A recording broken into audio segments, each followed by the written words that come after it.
నమస్కారం. Welcome to I dream. ధర్మ మార్గం విత్ విజిత కార్యక్రమానికి స్వాగతం.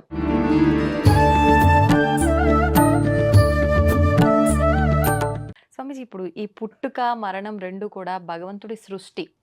ఆయన సృష్టించిన ఈ సృష్టినే మనిషి పుట్టినా సరే, చనిపోయినా సరే కొన్ని రోజుల పాటు అది మైల అని చెప్పి, మనం ఏ కార్యక్రమాలు పడితే ఆ కార్యక్రమాలు చేయకూడదని చెప్పి ఇలాంటి కొన్ని కండిషన్స్ ఉన్నాయి. ఇవన్నీ ఎందుకంటారు? అసలు మనిషి చనిపోయిన వెంటనే తల దగ్గర దీపం పెట్టమంటారు. హ్మ్. ఇంకా ఎందుకని అక్కడి నుంచి మొదలవుతున్నాయి ఆ కార్యక్రమాలు? ఆ వాడు చచ్చిన తరువాత వాని పేరు పెట్టి పిలవరు. హ్మ్. బాడీని తీసుకుపోతాం తొందరగా. అవును. ఎత్తేయండి, ఎత్తేయండి సాయంత్రం అయితాంది. అవును. ఆ కాలంలో చనిపోయినాడు అంటే రాత్రి సూర్యాస్తమయ్యేంత లోపల హ్మ్. దహనమో, ఖననమో వాళ్ళ సాంప్రదాయం ఏదో అది చేసేసేవాళ్ళు. ఆహా! ఇప్పుడు మీకు ఈ ఐసు టెక్నాలజీలు వచ్చినాక బాక్స్‌లో పెట్టి ఆ చచ్చినోడికి కూడా హ్మ్. మనశ్శాంతి లేకుండా, హ్మ్. చచ్చినోడికి కూడా మనశ్శాంతి లేదు. ఆ ఐస్‌లో పెట్టి ఉబ్బిపోయేంత వరకు 5, 6 రోజులు పెట్టి హ్మ్. ఎవడో రావాలా, ఎవడో చూడాలా అని చేస్తాడు. హ్మ్. ఇన్నాళ్ళు ఈ చిలకల ఈ పంజరంలో ఉండింది. దానికి ఆ మర్యాద ఇయ్యాలా అనేది మర్చిపోతాండారు. హ్మ్. పంచప్రాణాలు, పంచ ఉప ప్రాణాలలో ధనుంజయ వాయువు మట్టుకు ఇంకా లోపల ఆశగా ఉంటుందంట. ఆహా! నా మిత్రులు 9 మంది బయటికెళ్ళిపోయారు. ప్రాణ, అపాన, వ్యాన, ఉదాన సమానాలు, నాగ, కూర్మ, కృకుర, దేవదత్తలు. హ్మ్. ధనుంజయ మటుకు ఇక్కడనే ఉంటాడట. ఆహా! అదెప్పుడు వెళ్ళిపోతుంది? ఆ మిత్రుడొస్తాడని. హ్మ్. ఈ దహనం చేసినప్పుడు ఆ కర్ర నీలుక్కుంటున్నప్పుడు కాపరి తల మీద ఒకటి వేస్తాడు. ఆహా! పట్టుమంటుంది. అప్పుడు ధనుంజయ బాబు వెళ్ళిపోతుందంట. ఓహ్! అప్పుడు శివుడు జై శ్రీరామ్. హ్మ్. అట్లా ఇప్పుడు పితృదేవ కార్యాలు హ్మ్. నెలకొకసారి పిండాలు పెట్టాలా? అవును. అవును. కనీసం అన్నీ తలుచుకోండి. హ్మ్. పితృకార్యాలు చేయడం అంటే మీ తండ్రి, తాత, ముత్తాత 3 తరాలను నువ్వు తలుచుకుంటున్నావు అంటే వాళ్ళు ఎట్లా బతికారు? ఏం చేశారు? ఎట్లున్నారు? ఇయన్నీ మీరు నెమరేసుకోవడం. హ్మ్. మీరు చేస్తుంటే మీ కొడుకు అది చూసి నేర్చుకొని మీ తర్వాత మీకు చేయను మొదలుపెడతారు. అంటే at least remember your previous generations. హ్మ్. హ్మ్. నీ పరంపరను నువ్వు మర్చిపోకు హ్మ్. అని గుర్తు చేసేదానికి ఆచారాలు. హ్మ్. ఒక ఇంట్లో శవం ఉంటే పాతకాలంలో ఆ ఇంట్లో పొయ్యి వెలిగేది కాదు. ఊర్లోనూ వెలిగేది కాదు. ఊర్లో గూడా? ఆ పాతకాలంలో ఆహాహా! వానికి కండోలెన్స్ చెప్పేవాళ్ళు. ఆ! ఇప్పుడు అపార్ట్మెంట్ సంస్కృతి. ఈ ఇంట్లో ఒకడు చచ్చిపోతే పక్కింట్లో వాడు పెళ్ళికి మ్యూజికులు పెట్టుకొని, అవును. అవును. లైట్లు పెట్టుకొని చేసుకుంటాడు. హ్మ్. నీ ఫేట్ అది, నా ఫేట్ ఇది. What I have to do అన్న పరిస్థితి అంటున్నారు. ఇక్కడ. అవును. అవును. అప్పుడు ఆ పల్లెల్లో ఆ ప్రేమ, ఆప్యాయతలు అంత హ్మ్. అందంగా ఉంటాయి. హ్మ్. ఆ రోజు సాయంత్రం అప్పటికి సాయంత్రానికి ఎత్తేసినాక ఎవరో ఇండ్లలో పొయ్యిలు ముట్టించుకొని వీళ్ళకు తెచ్చి పెట్టేవాళ్ళు. వీళ్ళు వండుకునేవాళ్ళు కాదు. హ్మ్. ఆ 9 రోజులు ఆయన జ్ఞాపకాలతో, హ్మ్. ఆయన వస్తువులను మళ్ళీ ఇంకోడు వాడకుండా వాళ్ళ ఇంట్లో వాళ్ళు ఎవరికైనా దానం ఇచ్చి ఆయన పేరు మీద దాంతో హ్మ్. పాటు ఇంత డబ్బు దక్షిణ ఇచ్చి ఇంకోడికి మంచి చేసినట్టు ఇదంతా ఈ పుణ్యం వానికి చెందుగాక, ఈ పుణ్యం వానికి చెందుగాక అన్నట్లు చేస్తారు. హ్మ్. బతికున్నప్పుడు వాడు పాపిస్తోడో, మంచోడో, చెడ్డోడో. అవును. కానీ చనిపోయిన తర్వాత వాడు ఉత్తమ లోకాలు పోవాలనే ప్రతి ఒక్కడి కోరిక. వాళ్ళ సంతానానికి ఇంకా ఆ కోరిక ఎక్కువ. హ్మ్. వాళ్ళు ఏం చేస్తారు ఈ కార్యక్రమాలు ఇట్లన్నీ చేస్తారు. దానికి కొన్ని నియమాలు అని పెట్టారు. హ్మ్. ఇప్పుడు ఆ ఇంట్లో అట్లా జరిగింది. మహిళ వాళ్ళని రావద్దు అనంటే. హ్మ్. ఇప్పుడు ఆడ పోయి మీ ఇంట్లో మంచి శుభకార్యం. వాళ్ళని పోయి పిలిస్తే ఎట్లుంటుంది? వాళ్ళ మనిషి చనిపోయిన బాధలో ఉన్నారు. బాధలో ఉన్నారు. అవును. అందుకని వాళ్ళు మైలలో ఉండారు. వాళ్ళని అంటొద్దండి. వాళ్ళతో మాట్లాడకండి. హ్మ్. కనీసం ఆ 9 రోజులు హ్మ్. అట్లా ఉండనిస్తే వాళ్ళకు వాళ్ళ జ్ఞాపకాల నుంచి కొంచెం బయటపడతారు. హ్మ్. మళ్ళా మన లోకంలోకొస్తారు. ఓకే. ఇప్పుడు ఇంకొకటి స్వామీజీ, బొట్టు విషయానికొస్తే ఈ మైలలో ఉండి పితృ కార్యక్రమాలు ఏదైతే 10, 11 రోజుల్లో ఉంటాయో, ఇవన్నీ అయిపోయేదాకా ఆ ఇంట్లో వాళ్ళు గానీ, వారికి సంబంధించిన వాళ్ళు కానీ, ఆ ఇంటి పేరుతో ఉన్నవాళ్ళు, అలాంటి వాళ్ళు కూడా బొట్టు అనేది అసలు పెట్టుకోరు. ఎందుకని అలా? అది తప్పు. అది హ్మ్. ఎవడో మధ్యంతలో వచ్చిన శాస్త్రాలు. ఇంట్లో దీపమే పెట్టకూడదు ఆ! సంవత్సరం దాకా. దీపం గుళ్ళకు పెట్టకూడదు. పోకూడదు. అవును. మన వేద శాస్త్రంలో ఈ రూల్స్ లేవు. హ్మ్. హ్మ్. ఈ మధ్యలో వీళ్ళు కొన్ని కల్పించుకొని, హ్మ్. వీళ్ళు డబ్బులు గుంజేదానికి, నువ్వు హ్మ్. ఆ తప్పు చేసినావు, బొట్టు పెట్టేసుకున్నావు, దానికి ఇంత కర్మ చేయాలా, ఇంతి. హ్మ్. పెళ్ళైతే వాడు కట్టేది కాలుకు మెట్టలు తొడుగుతాడు, మెడలో ఒక తాడేస్తాడు. అవును. అవును. దానికి ముందు పుట్టినప్పటి నుంచి నువ్వు పూలు పెట్టుకుంటా ఉండావు, బొట్టు పెట్టుకుంటా ఉండావు, అలంకరించుకుంటా ఉండావు, హ్మ్. రంగు వస్త్రాలు వేసుకుంటా ఉండావు. హ్మ్. వాడు అవన్నీ పెట్టి నిన్ను మొదటి నుంచి నీ మొగుడు ఎవడో వాడు పుట్టినప్పటి నుంచి నీకు ఇవన్నీ చేయలేదే. చేయలేదు. పుట్టిన బిడ్డకే ఆడబిడ్డ పుట్టంగానే దానికి ఇంత చుక్క బొట్టు పెట్టి, కాళ్ళకు కడియాలు పెట్టి, చేతిలో గాజులు ఇచ్చి, అవును. అదేమో ఇది గుంగొట్టు పట్టీలు. పట్టీలు వేసి ఎంత తల్లిదండ్రులు అవును. ఆనందిస్తారు. అవును. ఇవన్నీ తీసేయమనడం ఎక్కడ సాంప్రదాయం? హ్మ్. అందున సతీసాగమనం. ఆ! ఒకప్పుడు అది ఎందుకు ఉండేది అంటే, హ్మ్. ఈమె మానహీన అయ్యేదానికి కారణం ఉంది. అందంగా ఉంది. హ్మ్. వాళ్ళు ఇచ్ఛాపూర్వకంగా చనిపోయేవాళ్ళు. వాళ్ళకి వాళ్ళు. హ్మ్. ఆయనను ఇన్నాళ్ళు కలిసి ఉండి ఇప్పుడు నాకు ఆయన లేడు అనంటే నేను ఇంక బతికి ఎందుకు? ఆయనతో పాటే వెళ్ళిపోతానన్న ఉద్దేశంతో ఇచ్ఛామరణంగా కొంతమంది పోతుంటే, హ్మ్. దాన్ని శాస్త్రబద్ధమని చెప్పి, ఇష్టం లేని వాళ్ళను కూడా మండే కట్టెల్లోకి లాక్కొని పోయేయని మొదలుపెట్టారు. అవును. రాజా రామ్మోహన్ రాయ్ వంటి వాళ్ళు హ్మ్. ఇది దురాచారము అని మెల్లమెల్లగా మార్చి ఇప్పుడు ఈ స్థితికి తీసుకు ఇప్పుడు మీరు చెప్పినట్టుగా బొట్టు, గాజులు ఆడవాళ్ళ విషయంకి వస్తే, వాళ్ళకొక అవి తీసేయడంతోటే తీసేయడం ఒకటే కాదు, మాంగ్ మే అవమానించటం. సింధూర్ అది హ్మ్. పెట్టుకోకూడదు. హ్మ్. ఇక్కడ బొట్టు అది మీ సహజ హక్కు. హ్మ్. మాంగ్ మే సింధూర్ పెళ్లి అయిన నుదుట తర్వాత పాపిట. పాపిట. హ్మ్. ఇప్పుడు వాడు పాపిట యాడుందో తెలీదు. జుట్టు ఇరుబోసుకొని దెయ్యాల్లాగా తిరుగుతా ఉన్నారు. ఆ!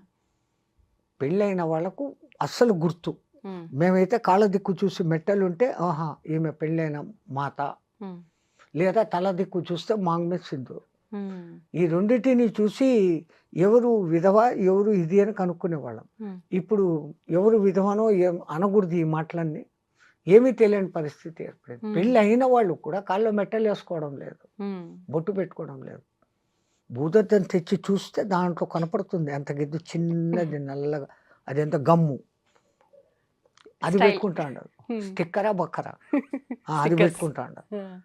ఎప్పుడైతే పసుపును నిమ్మరసంలో నానేసి తీసి తర్వాత కొంచెం పటిక వేసి కలిపి వచ్చే అసలైన కుంకుమ. హ్మ్.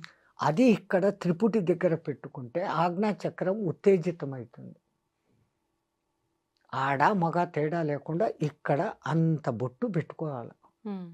ఎంత బొట్టు పెట్టుకుంటే అంత శక్తి సూర్యకిరణాల శక్తిని ఫిల్టర్ చేసి గ్రహించే శక్తి దానికుంది. హ్మ్. ఇప్పుడు ఏందేందో రంగురంగుల నానాకము అయిన ఈయన డిజైన్ టిక్కర్లు, దానికో గజ్జలు, హ్మ్. దరిద్రం. ఒళ్ళు పాడేదానికి. స్కిన్ అక్కడ ఏమైతుందో మీరు గమనించండి. అవును. అవును. కొన్నాళ్ళు పెట్టుకున్నాక there will be a mark. అవును. అవును. పచ్చబొట్టు పొడిచినట్లు ఒక మార్క్ ఏర్పడుతుంది. లేదా కొంతమందికి స్కిన్ అలర్జీ కూడా వచ్చిన సందర్భం.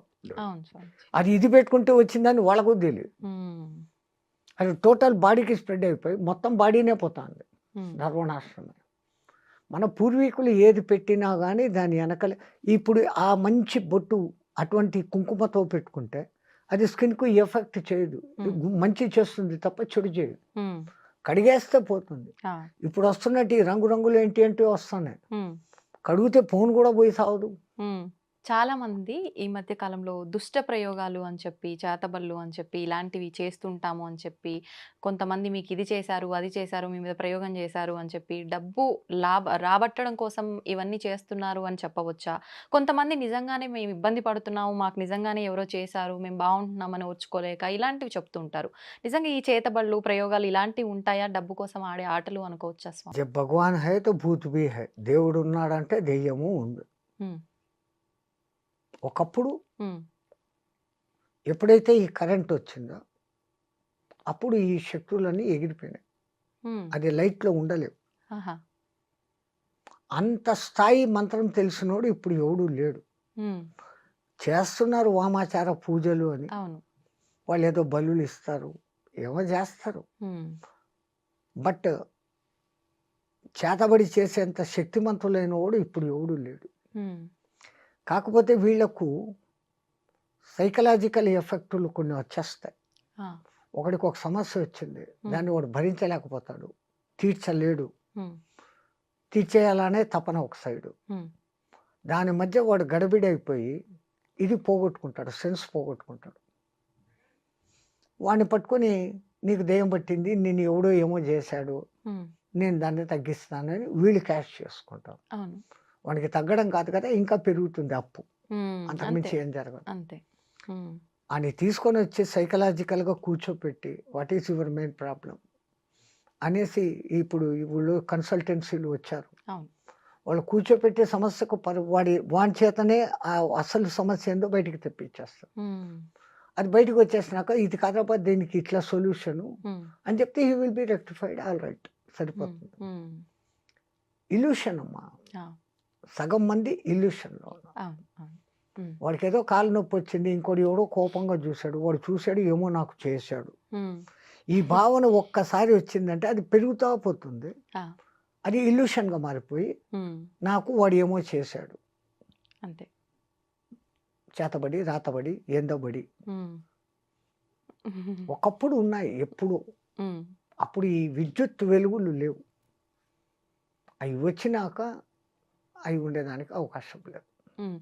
కొంతమంది ఈ మధ్య కాలంలో ఇప్పుడొచ్చిన ప్రళయాలు ఇవన్నీ వచ్చిన తర్వాత 2025లో ఈ చేతబడులు ఇలాంటివి చిల్లంగి, బాణమతి ఇలాంటి యొక్క ప్రయోగాలు ఎక్కువగా అయ్యే అవకాశం కనిపిస్తోంది. రాబోయే ఉగాది తర్వాత వచ్చే సంవత్సరంలో అని చెప్పి అనడం జరిగింది. నిజంగా అలాంటివి వచ్చే అవకాశం ఉందంటారా స్వామీజీ?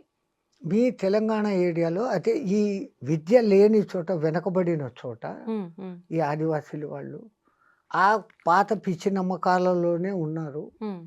ఆ పలానా కాయలు వాడు వెళ్ళే దారిలో వేస్తే ఇదైపోతుంది. ఆ! వాడి కాళ్ళ కింద మట్టి తెస్తే ఏమో అయితుంది. అదే. సంథింగ్ అనేసి చేసే మంత్రగాళ్ళు ఉన్నారు. హ్మ్. హ్మ్. అవి 100% వర్కౌట్ కావు. వర్క్ అవ్వవు. హ్మ్. వాడి మైండ్ డిస్టర్బ్ చేస్తారు హ్మ్. అంతవరకే. ఆ! ఒక లెవెల్‌కి.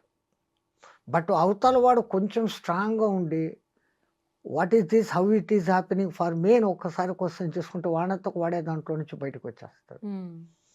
యాక్చువల్ థింగ్ అంత పవర్‌ఫుల్ మంత్రాలు, ఆ సాధనలు చేయగలిగిన వాళ్ళు లేరు. హ్మ్.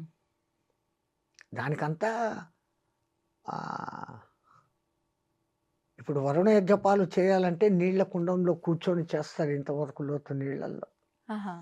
అది వరుణ జపానికే అంత కఠినమైనవి ఉంటాయి. ఈ ఓకే. దుష్టదానికి ఇంకా ఇంకా కఠినమైన పద్ధతులుంటాయి. హ్మ్. నెత్తి మీద అగ్నికుండ పెట్టుకోవడము, ఇంకా ఏదో పంచమకారాలు, హ్మ్. మద్య, మాంసం, మచ్చిక, మైథున క్రియలు హుహు. అవన్నీ కూడా చెయ్యాల్సిన విధానం అది శాస్త్రమే. హ్మ్. తంత్రశాస్త్రము, మంత్రశాస్త్రం. ఆ! మంత్రము మంచి మంత్రాలు ఉన్నాయి. హ్మ్. దుష్ట మంత్రాలు ఉన్నాయి. హ్మ్. కానీ ఆ దుష్ట మంత్రాల సాధన, మంచి మంత్రాల సాధన కన్నా కొంచెం కఠినమైన పద్ధతులు, నియమాలు ఉంటాయి. హుహుహు. ఆ నియమాలన్నీ పాటించి ఈ కాలంలో చేయగలిగినోడు ఎవడు లేడు. ఓకే. ఒకవేళ నిజంగా అలా ఎవరైనా చేస్తున్నారు అనన్నా కూడా అంటే నా మీద ప్రయోగిస్తున్నారు అంటే నాకు పని చేయకుండా ఉండాలి అనంటే నేను దైవారాధనలో ఉంటే అవన్నీ పని చేయకుండా ఎక్సలెంట్. ఉంటాయా? అది. హ్మ్. ఆ గుడికి మీరు ఏ దేవుడిని నమ్మారో ఆ గుడికెళ్ళి మీ నామగోత్రాలతో అర్చన చేపించుకొని, హ్మ్. ఒక దారమో ఏదో ఆయన కాళ్ళ దగ్గర పెట్టి, హ్మ్. అది కంకణంలాగా ధారణ చేస్తే it will become a shield to you. నిజంగా అంత పవర్ ఉంటుందా యెస్. స్వామీజీ దానికి? హ్మ్. అక్కడ 90% మీకు విశ్వాసం పనిచేస్తుంది. హ్మ్. నేను వెళ్ళి అక్కడ పూజ చేసుకొని వెంకటరమణుని కాళ్ళ దగ్గర పెట్టింది, శివలింగం మీద పెట్టింది. సంథింగ్ హ్మ్. హ్మ్. అమ్మవారి కాళ్ళ దగ్గర పెట్టింది. ఎవరో అవునవును. అక్కడి నుంచి పెట్టి పూజారి ఇచ్చాడు. ఇది నేనేసుకున్న అది నన్ను ఏం చేయదు. హ్మ్. ఆటోమేటిక్‌గా మీలో కాన్ఫిడెన్స్ పెరిగిపోయింది కదా! హ్మ్. అంతా మన ఏవా కారణం బంధమోక్షయో అని మన పెద్దోళ్ళు ముందే చెప్పారు తల్లి. హ్మ్. Everything depends on your way of thinking. ఆ! నీ ఆలోచన సరళిని బట్టి. నాకేమో అయింది అంటే నువ్వు డౌన్ అయిపోతా వస్తావు. హ్మ్. ఎవడో నాకేదో చేశాడు అని అనుకున్న ఒక్క ఫీలింగ్. ఆ! నన్ను ఎవడు ఇప్పుడు ఏం చేయలేదు. నా చేతిలో అమ్మవారి కంకణం ఉంది. హ్మ్. లేదు శివుడి ఇది ఉంది. సుబ్రహ్మణ్య స్వామి అభిషేకపు నీళ్లు తాగా. హ్మ్. వాటెవర్ అవును. ఎన్నో ఉన్నాయి కదా! అవును. అవును. హ్మ్. లేదు పళని ప్రసాదం తిన్నా. హ్మ్. అద్భుతమైన పళని ప్రసాదం. రేకు డబ్బాలో ఇస్తాడు వాడు. ఆ! ఎన్నాళ్ళైనా అది చెడదు. ఆ! మరి ప్రసాదం శక్తి అంటే మీరు చేసి డబ్బాలో పెట్టండి చిలుం పట్టిపోతుంది. అవును. అది ఎప్పుడు తెచ్చి పెడతాము. అవును. ఒకప్పుడు తిరుపతి లడ్డు నెలలకు నెలలు ఎంత మాత్రము పోకుండా డబ్బా మూత తీయంగానే నెయ్యి ఘమఘమలు కొట్టేది. సువాసన. హ్మ్. వాళ్ళు చేయడం అంత పవిత్రంగా చేస్తుండేవాళ్ళు. హ్మ్. తమాషా ఏంటంటే ఆ కాలంలో ఆ! అంతమందికి లడ్లు చెయ్యి మీద? పిసికేదానికి కాక ఆ! కాళ్ళు కడుక్కొని రూమ్‌లో ఏసేస్తారు. హ్మ్. తొక్కుతారు. వాడేమో జీరాలు తీసి రూమ్‌లో ఏస్తా అంటాడు. హ్మ్. వీళ్ళు తొక్కి అది కొంచెం మెత్తబడినాక అప్పుడు తీసి దాన్ని లడ్డూ చేసేవాళ్ళు. ఆ! కళ్ళతో చూస్తే ఒక రహస్యము, లేకుంటే తిరుపతి ప్రసాదం. అసలు ఒకప్పుడు. ఇలాంటివి చూస్తే అసలు తినలేంగా. లేదు వాళ్ళు ఎంత పవిత్రంగా. ఆ! వాళ్ళు భోంచేయకుండా వచ్చి కాళ్ళను 1కి 6 సార్లు 7 సార్లు కడగాల అంటారు. హ్మ్. పుక్కిలింత 7 సార్లు చేసినప్పుడు మన నోట్లో ఉన్న మొత్తం కల్మషాలు ఎట్లా పోతాయో హ్మ్. 7 సార్లు అట్లా వాళ్ళ కాళ్ళు కడుక్కుంటారు. హ్మ్. అదొక మీరేమో ఇప్పుడు ప్యూర్ స్టోనో అది ప్యూరా స్టోనో అంటారే. అప్పుడు ఇగ రాయితో వేసి రుద్దుకొని హ్మ్. 7 సార్లు కడుక్కొని అప్పుడు దిగుతారు. ఆ! చాలా ఏళ్ళ కింది మాట ఇది. ఆ! ఇప్పుడు మీకు ఇయన్నీ వింటే ఇట్లా గూడానా అని హ్మ్. అనుకుంటారు. అంతే కదా! మళ్ళా గేలి చేసేవాళ్ళైతే గనక హ్మ్. తొక్కిన ప్రసాదం తింటాండారు మీరు అనేసి వేరే మతస్థులు, వేరే అంతే వాళ్ళు కదా! మనల్ని క్రిటిసైజ్ చేస్తారు. హ్మ్. కానీ మరణాన్ని కొంచెం పోస్ట్‌పోన్ చేసుకోగలిగిన టెక్నిక్స్ ఈ సాధకుల దగ్గర ఉంటుంది. హ్మ్. దాంతో ఇంకొంచెం కాలం ఎక్కువ బతకచ్చు. ఓకే. రెండవది వాని కృప గూడా. హ్మ్. అన్నిటికన్నా మెయిన్ అది. హ్మ్. నేను నా సాధనతో నేనింత ఉన్నాను అని ఏ పొద్దు గర్వించినాడో వాడు ఆ రోజు పోతాడు. హ్మ్. నీ అనుగ్రహం నా మీద ఉండబట్టి, ఆ గురు కృప ఉండబట్టి. హ్మ్. దేవుడు గూడా కాదు మాకు, మా గురువు ముఖ్యం. ఆహా! మా గురు కటాక్షం ఉండబట్టి, ఆ గురు దయ నా మీద ఉండబట్టి, హ్మ్. ఈ రోజుకు నేను ఇంత చేసుకోగలుగుతా ఉన్నాను. ఇంతమందితో మాట్లాడగలుగుతా ఉన్నాను. హ్మ్. నా వంతు ధర్మ ప్రచారం నేను చేయగలుగుతా ఉన్నాను. అంటే అంతా నా గురు కృప అన్న భావనతో ఉన్నప్పుడు, హ్మ్. నాకింత అయిపోయింది అని ఏ రోజు అనుకుంటానో, ఆ రోజు నేను డల్ అయిపోతాను. నాకు ఇంతే అనుకున్నప్పుడు ఎంతైనా ఉండొచ్చు. హ్మ్. స్వామీజీ, ఇప్పుడు ప్రతి ఒక్కరు ఆలోచించేది ఏంటంటే, నది స్నానం వలన పవిత్రమైన జలం కాబట్టి పుణ్యం వస్తుంది అని చెప్పి, మనకున్న పాపాలు తొలగిపోతాయి అని చెప్పి. అయితే మనం జన్మ జన్మ సైంటిఫికల్‌గా ప్రూవ్డ్ అమ్మా. హ్మ్. ఒక నది కొన్ని పర్వతాల నుంచి ప్రవహించి వస్తుంది. హ్మ్. ఎంతో దూరం నుంచి వస్తుంది. గంగా నది కొన్ని వేల కిలోమీటర్లు. అవును. యమునా నది వేల కిలోమీటర్లు. హ్మ్. గోదావరి వేల కిలోమీటర్లు. అయి ఏ రాళ్ళను, ఖనిజాలను రాసుకుంటూ వస్తుంది. ఏ చెట్లు ఆ నది పక్కన ఉంటాయి. దాని వేర్ల సారాన్ని తీసుకొని వస్తుంది. హ్మ్. హ్మ్. ఇంకా మన పూర్వకాలంలో నదిని దాటేటప్పుడు హ్మ్. కాయిన్ వేయమనేవాళ్ళు. అప్పట్లో బంగారు, వెండి, ఆ! రాగి కాయిన్స్ ఉండేవి. ఎందుకని? ఆ నీళ్ళలో వేసినప్పుడు ఇవి కణాలు కణాలుగా ఆ నీళ్ళలో కలుస్తాయి. హ్మ్. ఆ నీళ్ళలో స్నానము, ఆ నీళ్లు స్వీకరించినప్పుడు ఆ ఖనిజాల శక్తి మనకొస్తుంది. ఓహ్! ఇప్పుడు నికెల్ కణాలు ఏస్తాండం మనం. హ్మ్. ఆ రూపాయి కాయిన్‌లు అయ్యేంటివో ఏస్తాండం. అవును. అవును. అప్పట్లో రాగి నాణాలు, బంగారు, వెండి నాణాలు ఉండేవి. హ్మ్. హ్మ్. వాళ్ళు ఎంత దూరదృష్టి చూడండి. అవును. నది ఎవడు దాటి ఒక్కసారి పోతే నీ దగ్గర ఉన్న దాంట్లో ఒక కాయిన్ వెయ్యి అనేవాళ్ళు. హ్మ్. ఇప్పుడు ఏస్తున్నారు. ఆ మాట పాటిస్తున్నారు. పాపం వాళ్ళకు హ్మ్. వాళ్ళు ఏస్తా ఉండేది కెమికల్ మెటాల్ వేస్తాండు. హ్మ్. హ్మ్. అవి ధాతువులుగా విడిపోతాయి కణాలుగా. అవును. కొన్నాళ్ళకి ఆ ప్రవాహ వేగానికి. హ్మ్. ఆ కణాలు ఎవడికో నీళ్ళు తాగినప్పుడు 2 కణాలు వచ్చినాయి. బంగారు లోపలికి దిగింది. హ్మ్. ఎంత గుడ్. అది ఆ అవును. రహస్యం. హ్మ్. అందుకే ఆ నదులకు ఆ శక్తులొస్తాయి. ఓకే. రెండవది ఆ నది దగ్గరనే మునులు, ఋషులు తపస్సులు చేసేవాళ్ళు. హ్మ్. వాళ్ళ తపస్సు వైబ్రేషన్స్, హ్మ్. ఆళ్ళ ఆ శక్తి ఆ నీళ్ళకు కూడా చేరుతుంది. హ్మ్. మీరు 2 గ్లాసుల్లో నీళ్లు పెట్టి, ఒక గ్లాసుని రోజు గంట సేపు తిట్టండి. ఒక గ్లాసుని ప్రేమగా చూడండి. హ్మ్. 2, 3 డేస్ ఇచ్చేసినాక ఈ నీళ్లు టేస్ట్ చేయండి, ఆ నీళ్లు టేస్ట్ చేయండి. ఆ! It response. Oh! Scientifically proved. ఆహా! వైజ్ఞానికంగా రుజువైంది. హ్మ్. ప్రయోగాలు చేశారు వీళ్ళు. హ్మ్. హ్మ్. ఏది మనోళ్ళు ముందు చెప్పారో వీడికి నేను చెప్పానే రుజువులు కావాలా అవును. అంటున్నాడే. అవును. హ్మ్. నువ్వు ఎతికితే నీకు దొరుకుతాయి. నీకు ఎతికి చూసే ఎక్విప్‌మెంట్ నీ దగ్గర లేదు. హ్మ్.